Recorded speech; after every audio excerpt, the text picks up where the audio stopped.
Hi YouTube, Francis here. Thank you for coming back to my channel. If this is your first time here, I bid thee welcome. There is a subscribe button and a bell below if you want to be notified as to when I upload more content.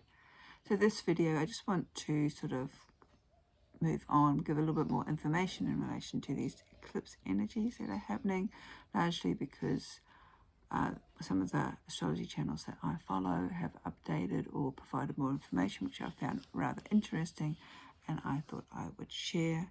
And as usual, I'll link to those astrologers below so you can see their forecast, their report in more detail. So we've got a new moon, 10 degrees, Taurus, partial solar eclipse about to happen. 30th of April or the 1st of May will be the 1st of May here in Adelaide. So eclipses actually create an energetic portal that can also feel as if time is speeding up. There's a lot of energy happening, but also they are about sort of ending any lingering karmic events or things we haven't dealt with over the last few months. And these things will be coming up to the surface. So it's time to expect the unexpected. And I have mentioned earlier that the eclipses call us back to our soul path. They occur when they meet the lunar nodes. So we have the North Node, which is in relation to our gifts, our future events, and this is where this new moon will be aligning with, will be with the North Node, while we have the lunar South Node, which is the later solar eclipse, so lunar eclipse, which is about our karma, our past, things that we need to let go from the future. So the best way to sort of move with the eclipses is basically to surrender and allow the energy to flow and become one with the energy, because I have a new kitten that seems to be adopting me and he's yelling at the moment. I have no idea.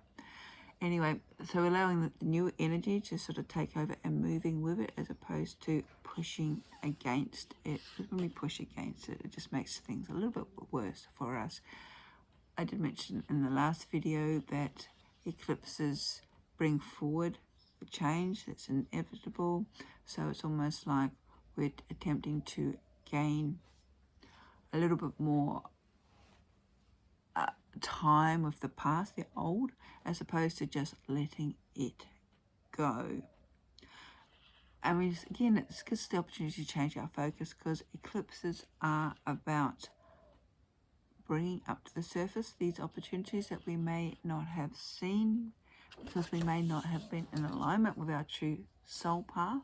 And again, this is what they do. They sort of bring us back to the path that our soul has sort of predetermined for us before we incarnated into this life at this present point in time. So it can actually give us a little bit of an understanding, a deeper understanding as to why we are here in this world with all these crazy things happening right now. In order to sort of gain a little bit more of that deeper understanding, we need to move from our conscious mind, our egocentric mind, into our heart center, often doing this through meditation, and also simply letting ourselves go and be able to change and ebb and flow with all the energies around us, as opposed to pushing against them and hanging on to the old. So, new moons are usually associated with manifestation.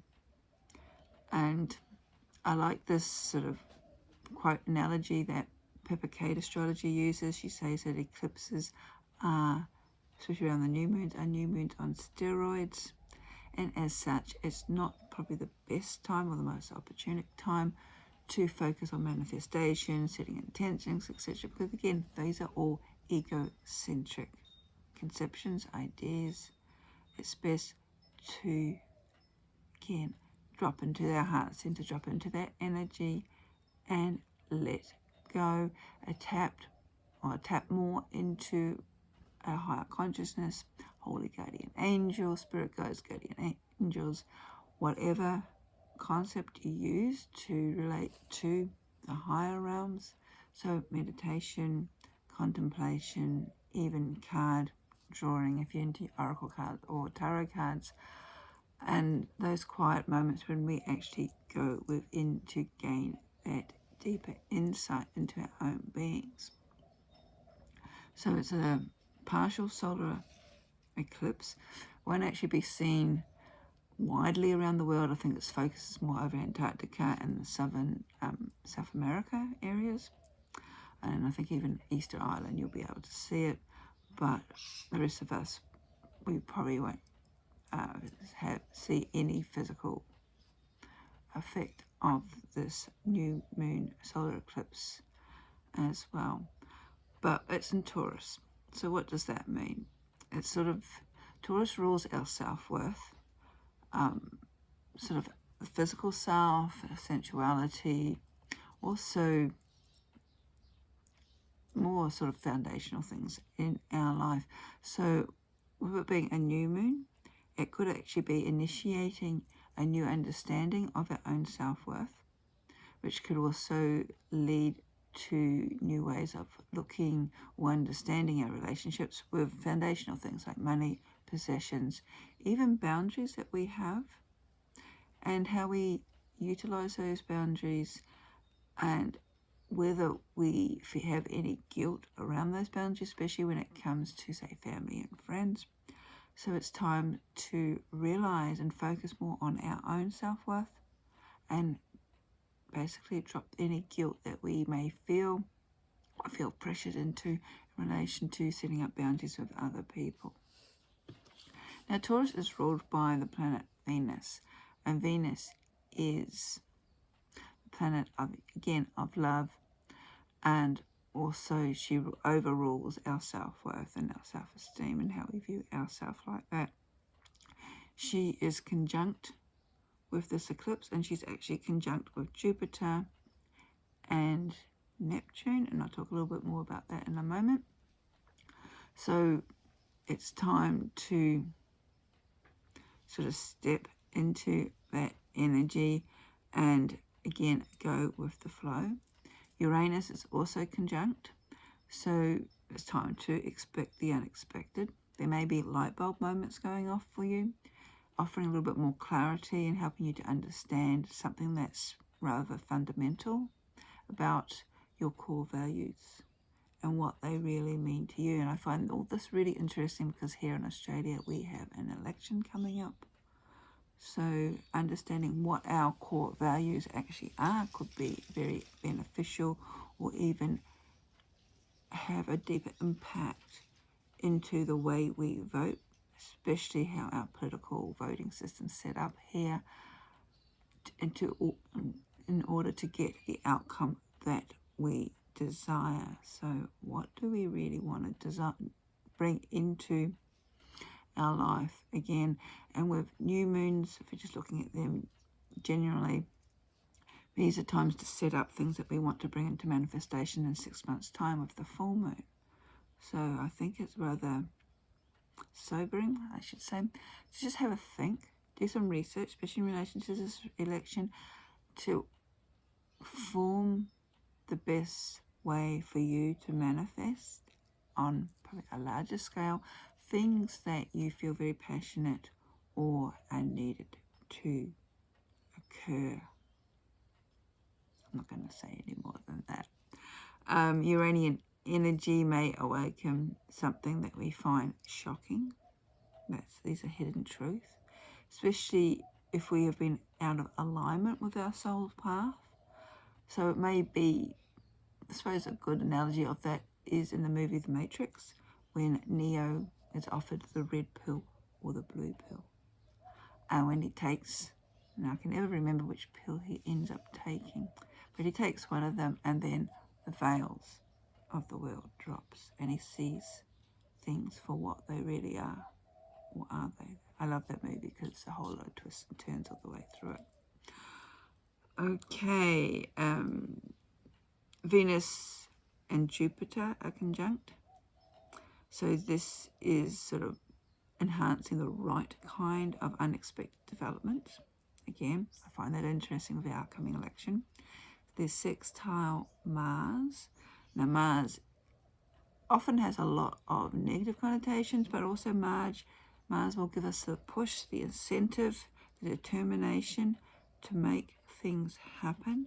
So again, we're thinking about something, putting down the foundations for something to manifest or to come into action in 6 months' time. So these, when we sort of tie all these planets in, this could be new career, new business, new job, that sort of thing. A new house even, those sort of like foundational things that will tie in with Taurus. Venus is also in a three-way conjunction with Jupiter and Neptune in Pisces, and so this enables any foggy messages that Neptune has, because Neptune is right on the outer realms like with Pluto, and I've done a video earlier about Pluto being in retrograde. So making the tangible, intangible, tangible, and also keeping in mind that Venus is about the heart. What do we love? What do we really care for? What really matters to us? Again, dropping away from the egocentric into what truly matters and cares. So this is a really good time going over this new moon and the solar eclipse to start listening to our heart, our soul, and what we really want. It's also a time, as I said, to drop away from the ego, the superficial needs, and explore the possibilities, all the what-ifs, the potentials. Again, listening to our soul, coming more in alignment with our true will, our holy guardian angel, the direction that we truly feel called to go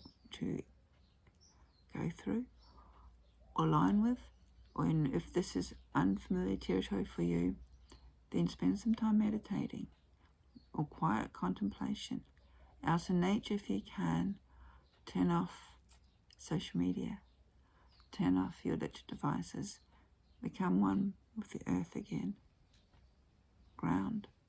And then open yourself up to the opportunities.